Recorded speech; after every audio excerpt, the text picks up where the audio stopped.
गुरुर्ब्रह्मा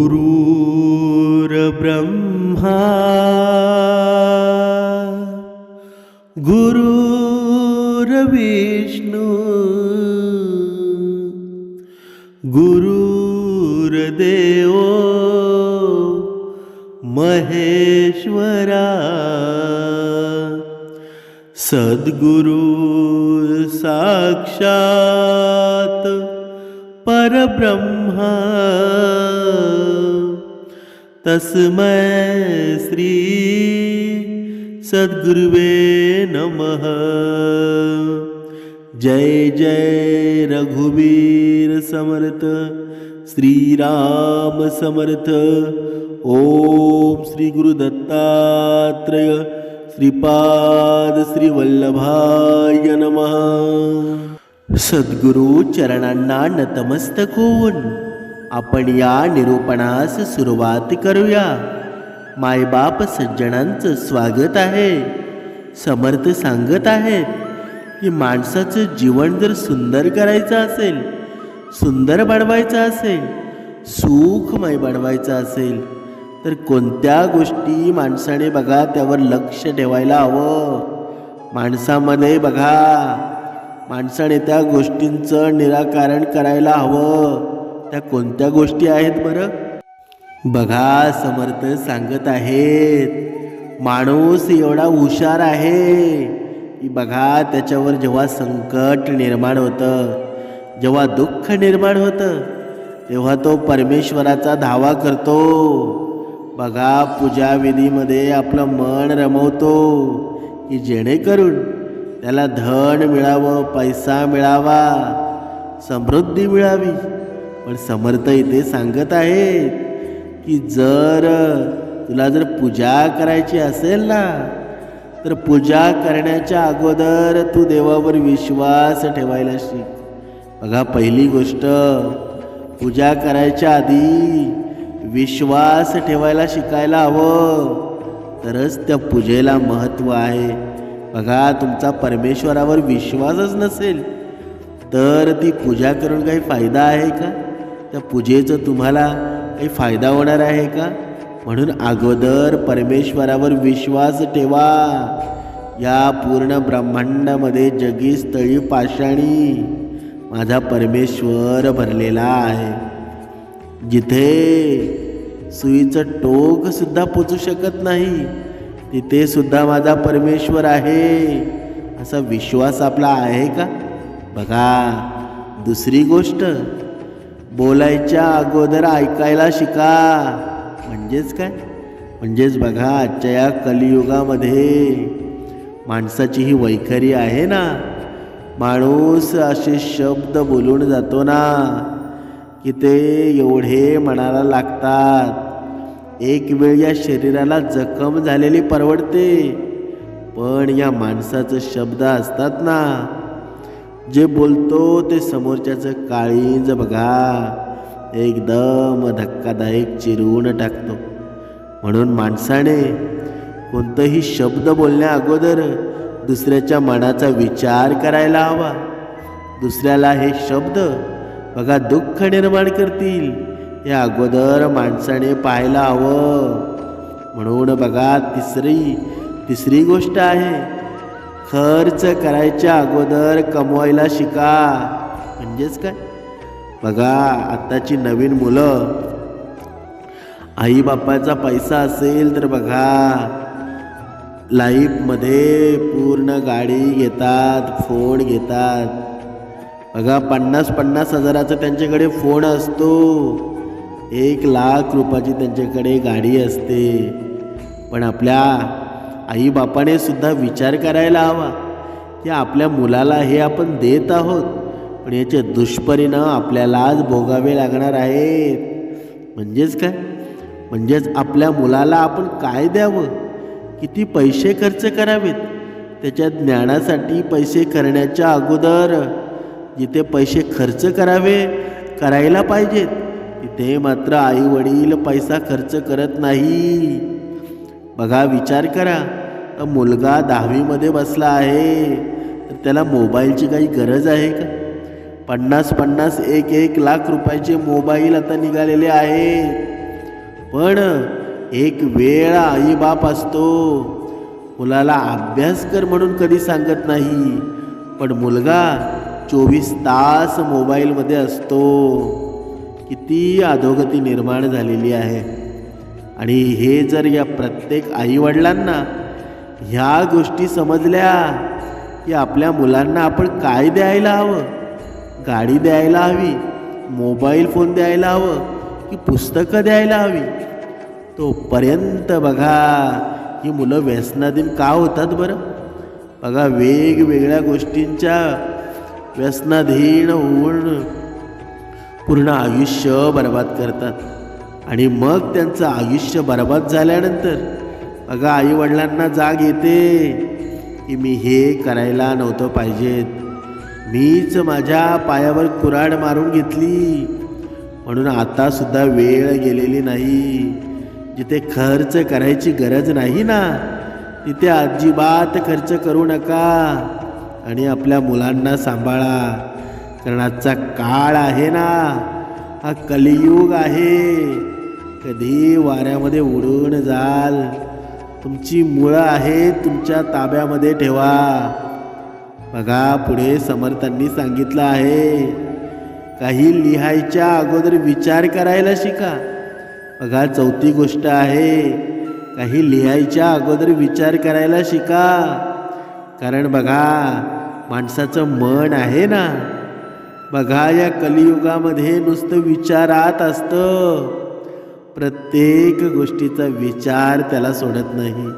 हा विचार करून करून तो एवढा दुःखी होऊन जातो ना, तर त्याला पुढं काय करावं ते समजत नाही. पण जर हे मन असेल,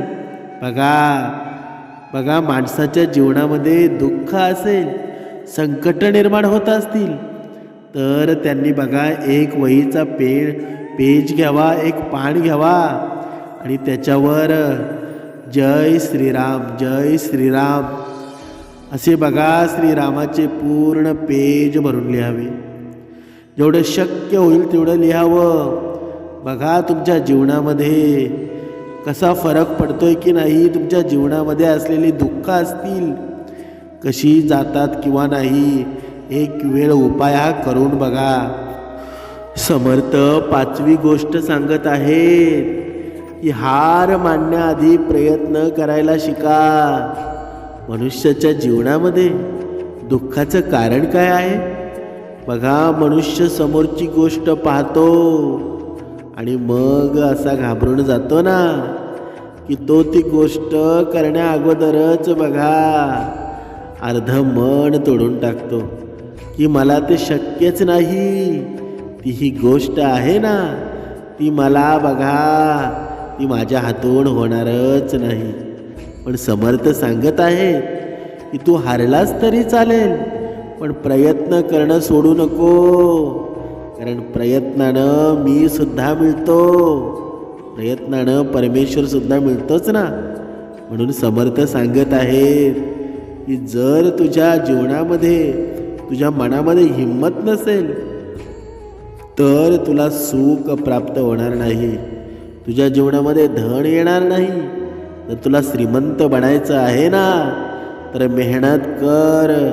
कारण सद्गुरूंचा आशीर्वाद तर तुझ्या पाठीशीच आहे. पण तू मेहनतीमध्ये भाग घे.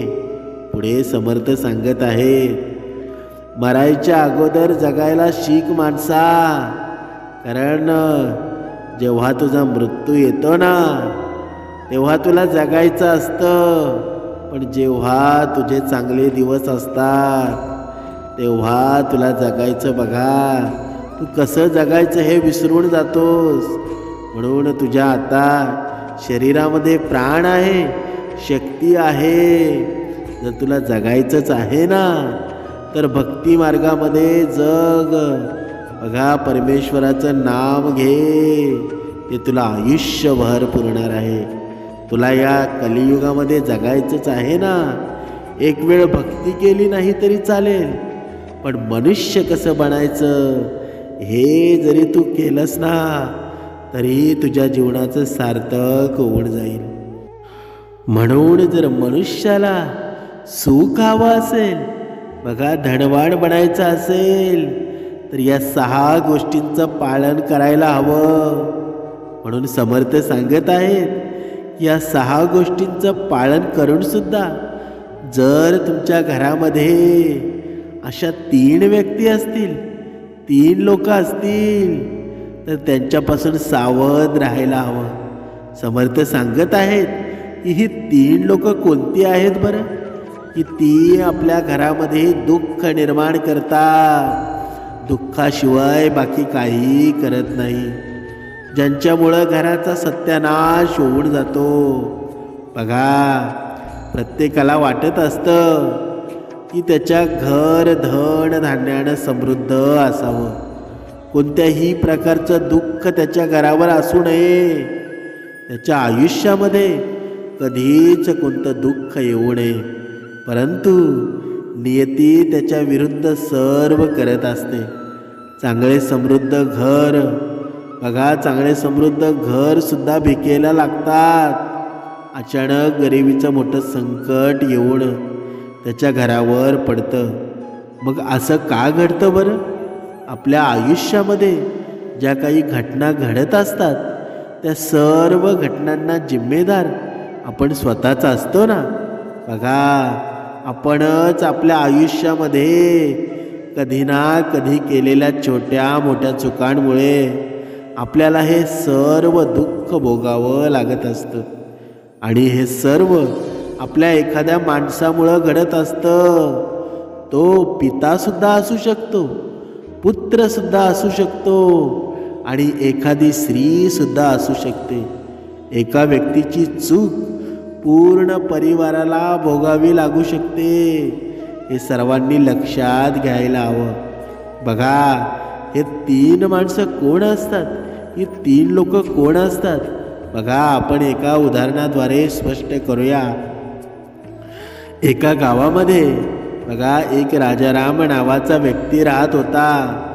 त्याला 4 मुलं होती. 4ही मुलांचं लग्न झालं होतं. राजारामाच्या 4ही सुनांपैकी सर्वात छोटी सुनबाई होती. ती शिकलेली होती. आधीच राजारामाच्या घरची परिस्थिती हालाकीची होती. परंतु जशी छोटी सुनबाई घरी आली, तशी त्यांच्या परिस्थितीमध्ये सुधारणा होऊ लागली. दिवसागणिक त्यांच्यामध्ये प्रगती होऊ लागली होती आणि त्यांच्या घरामध्ये धन धान्याची वृद्धी होऊ लागली होती. त्यांची छोटी सुनबाई ही लक्ष्मीच्या रूपातच आली होती. आणि हे सुद्धा म्हणणं खरंच आहे की बुद्धी ही सर्वात मोठी संपत्ती आहे. माणूस त्याच्या बुद्धीच्या जोरावर बघा धनाधीश होत असतो आणि कुटुंबावर येणाऱ्या संकटापासून कुटुंबाचे रक्षणही करू शकतो. बघा, सुशिक्षित सुनबाई घरी आल्यापासून राजारामाच्या घरात कधीच कोणतं भांडण होत नव्हतं. दिवसागणिक राजारामाची अधिकाधिक प्रगती होऊ लागली होती. घरामध्ये नेहमीच आनंदी वातावरण राहू लागलं होतं.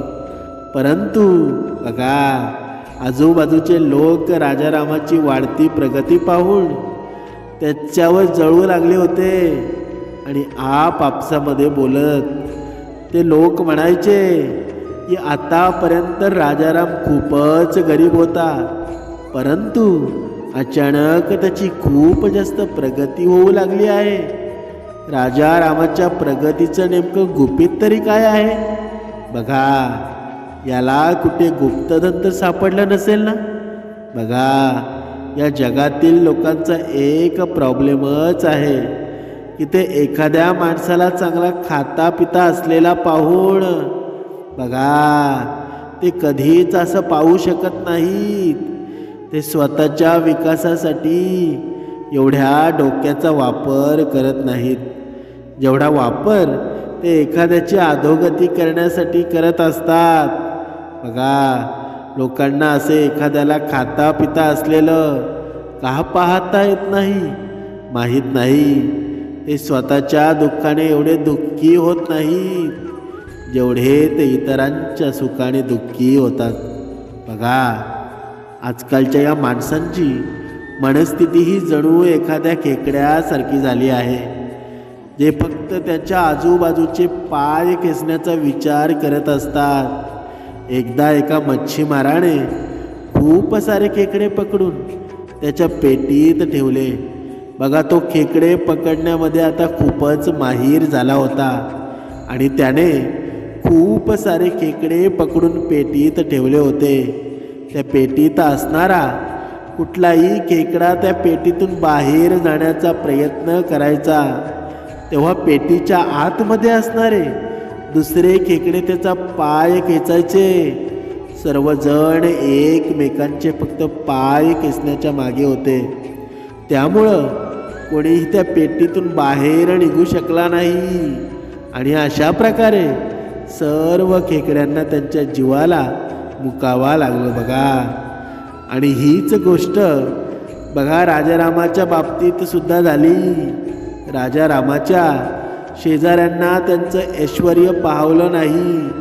त्यांना फक्त याच गोष्टीची चिंता होती की आपला शेजारी राजाराम इतका जास्त प्रगती कसं करत आहे. आणि हाच विचार बघा शेतकऱ्यांनी राजारामाच्या कुळ ब्राह्मणाला भडकावलं. बघा, जेव्हापासून राजारामाच्या घरात छोटी सुनबाई आली होती तेव्हापासून त्याची प्रगती खूपच जास्त होऊ लागली होती. त्याच्या घरात कोणीही कधीच आजारी सुद्धा नसतो, कुठलेही भांडण तंटे नसतात.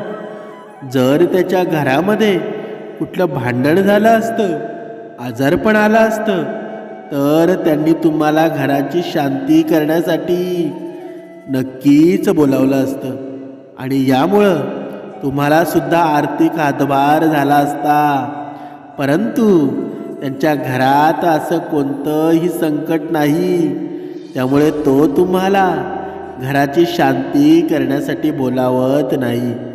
बघा, शेजाऱ्यांनी त्या गोष्ट कुळ ब्राह्मणाला चांगल्या प्रकारे समजली. ब्राह्मणाने विचार केला की असं काहीतरी करायला हवं की ज्यामुळे राजारामाच्या घराची शांतता पूर्णपणे नष्ट होऊन जाईल आणि घराची शांती करण्यासाठी, पूजापाठ करण्यासाठी तो मला त्याच्या घरी बोलावेल.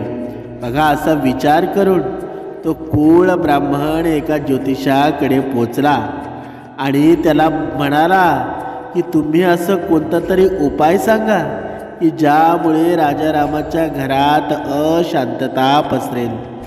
बघा, ज्योतिषाने ध्यान धरला आणि त्यानंतर कुळ ब्राह्मणाला सांगितलं की राजारामाच्या घरात कधीच कुठले संकट येऊ शकत नाही, कारण त्याची एक सुनबाई आहे ना, ती लक्ष्मीचं रूपच आहे. बघा, ज्योतिषाचं हे बोलणं ऐकून ब्राह्मण म्हणू लागला, जर असं असेल तर मग माझ्यावर रोजीरोटीचा संकट येईल. असं म्हणतात की चोर त्यांचा खर्च कमजोर माणसामार्फत चालवत असतो, वैद्य त्यांचा खर्च आजारी माणसांमार्फत चालवतात, तर देह विकणाऱ्या स्त्रिया त्यांचा खर्च कामुक पुरुषापासून चालवतात. राजा त्यांचा खर्च भांडण करण्यापासून चालवतो आणि विद्वान त्यांचा खर्च मूर्ख व्यक्तींपासून चालवतो. त्याचप्रमाणे माझा खर्च राजाराम सारख्या माणसांपासून चालत असतो. बघा, ब्राह्मणाचं हे म्हणणं ऐकून ज्योतिष म्हणू लागला, जर हीच गोष्ट असेल तर तुम्ही एक काम करा, तुम्ही राजारामाच्या शेतातून एक बांबू आणलं तर त्याच्या घरामध्ये अशांतता पसरेल. बघा, हे ज्योतिषाचं म्हणणं ऐकून ब्राह्मण लगेच राजारामाच्या घरी पोचला आणि त्यानं राजारामाजवळ एक हिरवा बांबू मागितला. राजाराम त्याच्या कुळ ब्राह्मणाच्या शब्दाला कसे टाळू शकतो बरं? तो शेतात गेला आणि त्याच्या शेतातून एक हिरवा बांबू घेऊन आला. ही गोष्ट राजारामाच्या छोट्या सुनबाईला माहीत पडली की ब्राह्मण आमच्या घरातून एक हिरवा बांबू घेऊन चालले आहेत.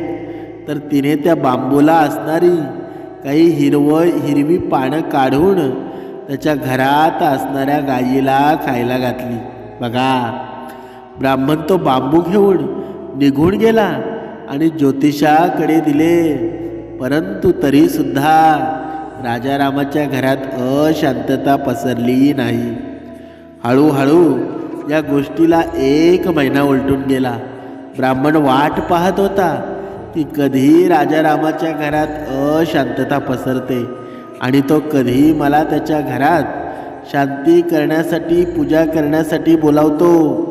परंतु 1 महिना पूर्ण झाल्यानंतर सुद्धा काहीच न घडल्यामुळे ब्राह्मण पुन्हा ज्योतिषाकडे पोचला आणि त्याला म्हणाला, तुमच्या म्हणण्यानुसार मी राजारामाच्या घरातून हिरवा बांबू आणला, परंतु इतकं करून सुद्धा त्यांच्या घरात अशांतता पसरलीच नाही. तेव्हा ज्योतिष म्हणाला, हे महोदय, यामध्ये माझं काय दोष आहे? मी तुला सुरुवातीलाच सांगितलं होतं की त्याच्या घरात असणारी छोटी सुनबाई साक्षात लक्ष्मी स्वरूप आहे. जेव्हा तू त्यांच्या घरी बांबू मागायला गेला होता तेव्हा तिने त्या बांबूची काही हिरवी पाने त्याच्या घरातील काळ्या गाईला खायला घातली होती आणि त्यामुळंच त्यांचं काहीच बिघडलं नाही. त्यांची छोटी सुनबाई खूपच हुशार आहे, खूपच बुद्धिवान आहे. तेव्हा तू बांबू मागण्यासाठी त्याच्या घरी गेलास तेव्हा तिला समजलं आणि तिने त्या बांबूची हिरवी पाने काढली आणि माझ्या तंत्राला तिथेच तोडून टाकलं. आता तू एक काम कर, राजारामाच्या घरी पुन्हा जा आणि त्याच्याकडे तू त्या गायीची मागणी कर. बघा, त्या गायीला त्याच्या सुनबाईने बांबूची पानं खायला घातली होती. ज्योतिषाच्या बोलण्यावरून पुन्हा राजारामाच्या घरी गेला आणि बोलण्यामध्ये तो ब्राह्मण राजारामाला म्हणाला, राजाराम, माझ्या सुनबाईने बघा एका मुलाला जन्म दिला आहे आणि माझी एवढी अवकात नाही आहे. मी रोजच्या रोज त्याला गाईचे दूध प्यायला देऊ शकेल. जर तुम्ही मेहरबानी करून तुमची काळी गाय काही दिवसांसाठी मला दिली तर तुमचे माझ्यावर खूप उपकार होतील. बघा, राजाराम ब्राह्मणाला रिकाम्या हाताने पाठवू इच्छित नव्हते, त्यामुळे ते त्यांच्या छोट्या सुरवाईजवळ गेले. बघा, आणि ब्राह्मणाला गाय देण्याची गोष्ट सांगितली. राजारामच बोलणं ऐकून सुनबाई म्हणाली, जर हीच गोष्ट असेल तर बाबा, तुम्ही त्या ब्राह्मणाला आपली गाय देऊ शकता, परंतु त्याआधी मला एक काम करू द्या. राजारामांच्या छोट्या सुनबाईनं तिच्या चादरीचे काही धागे काढले आणि ते धागे गायीच्या अश्रूंनी भिजवले आणि गायीला ब्राह्मणाला सोपवण्यात आलं. ब्राह्मण गाय घेऊन तिथून निघू लागला आणि तो मनातल्या मनात खूपच आनंदी आणि प्रसन्न होता. आता तो विचार करत होता की आता नक्कीच राजारामाच्या घरात कोणतं तरी संकट येणार आहे आणि त्यामुळं मला त्याच्या घरात पूजापाठ करण्याची संधी मिळेल. अशा प्रकारे हळूहळू 2 महिने उलटून गेले, परंतु राजारामाच्या घरात मात्र अशांतताच पसरली नाही. आता पुन्हा तो ब्राह्मण त्या ज्योतिषाजवळ गेला आणि त्याला म्हणाला, तुझ्या बोलण्यावरून मी राजारामाच्या घरातून गाय सुद्धा आणली, परंतु त्याचा सुद्धा काहीच परिणाम झालेला नाही. राजाराम अजूनही आनंदाने त्याचे जीवन जगत आहे. बघा, लक्ष देऊन ऐका, तुमच्या जीवनामध्ये विचार करायला भाग पाडणारी हे कथा आहे.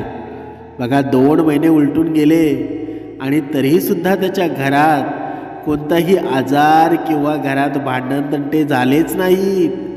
आता माझा उदरनिर्वाह कसा चालणार?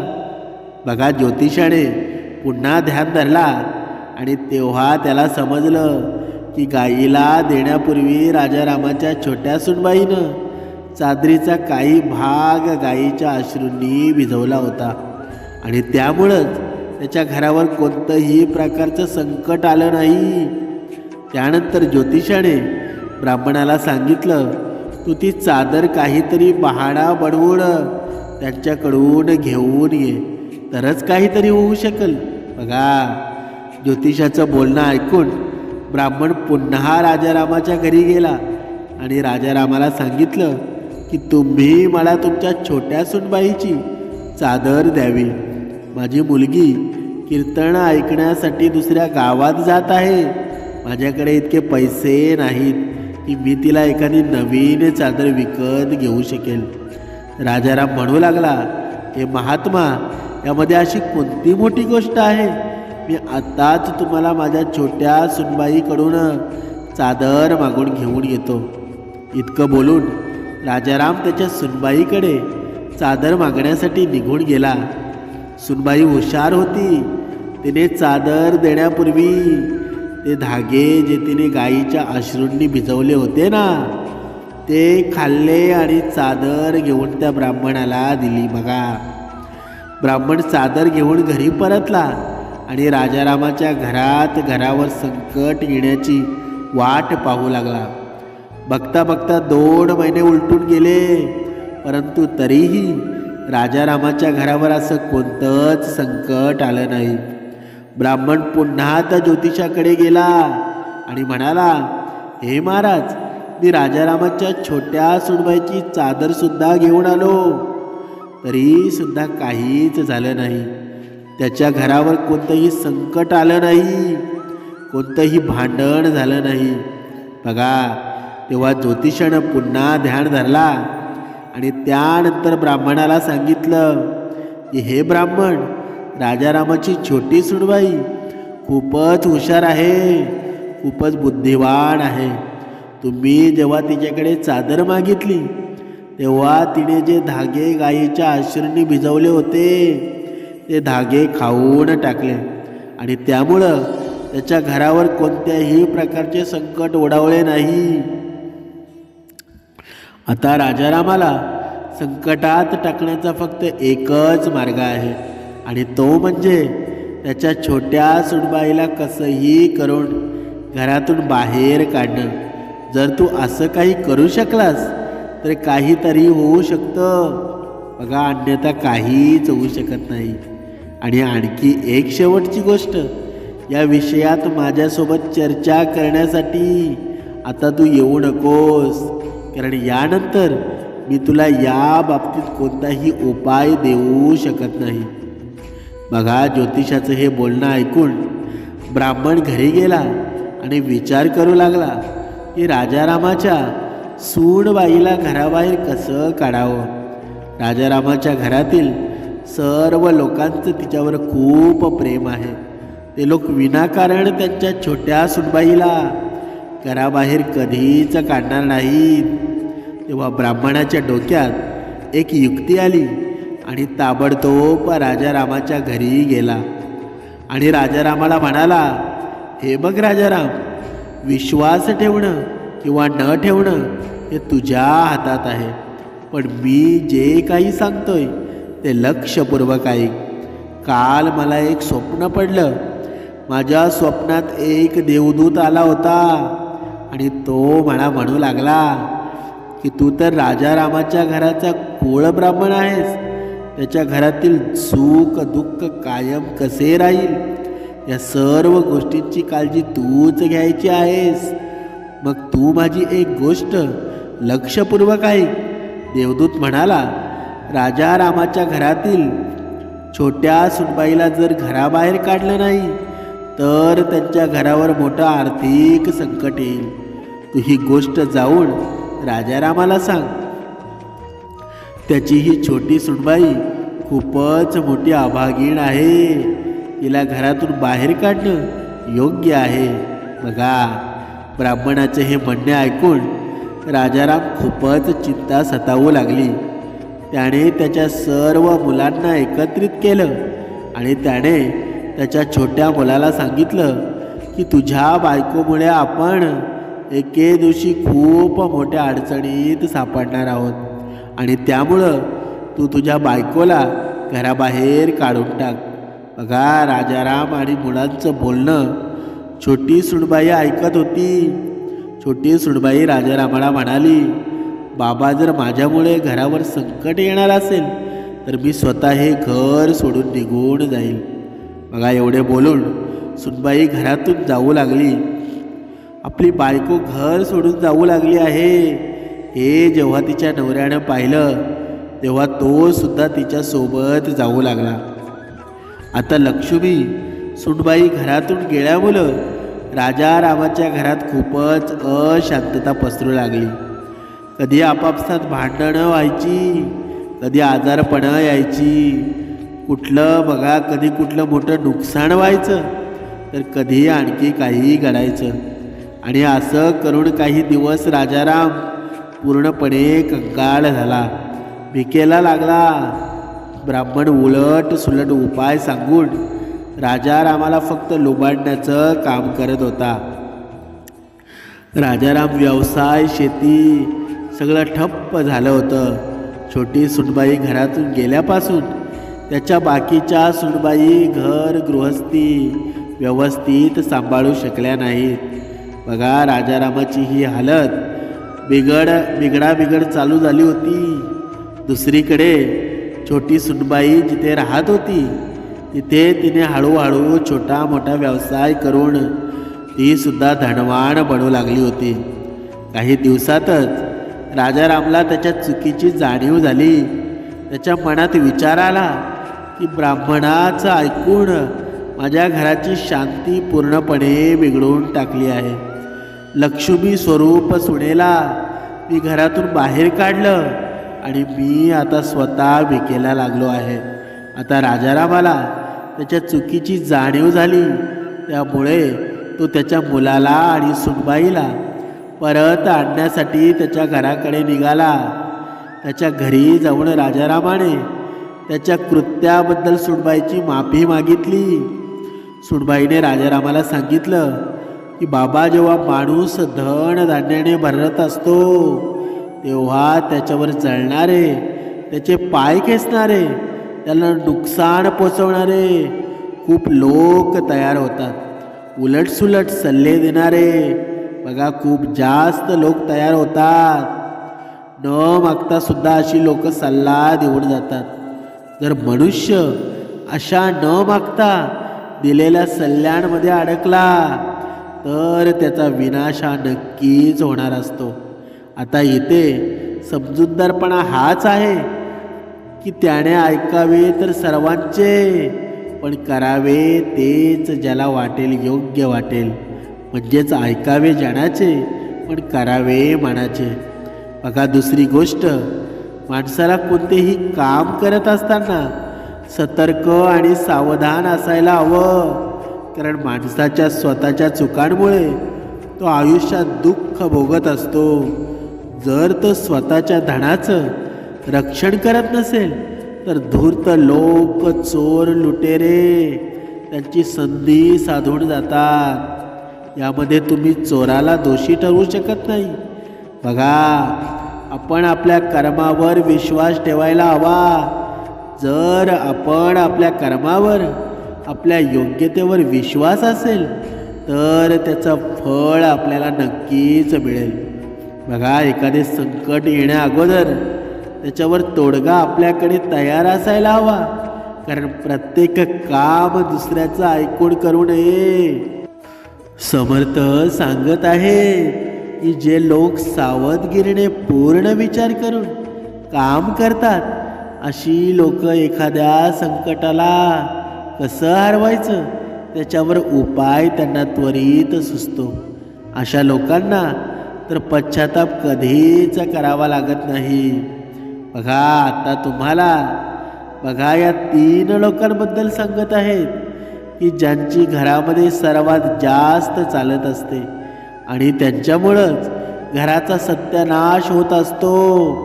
बघा नंबर 1, ज्या घराचा मुख्य माणूस असतो, मुख्य पुरुष असतो, प्रमुख माणूस मूर्ख असेल, आळशी असेल आणि न मागता सल्ला देणाऱ्यांचा ऐकत असेल तर अशा माणसाच्या घरावर लवकरच मोठे संकट येऊ शकते.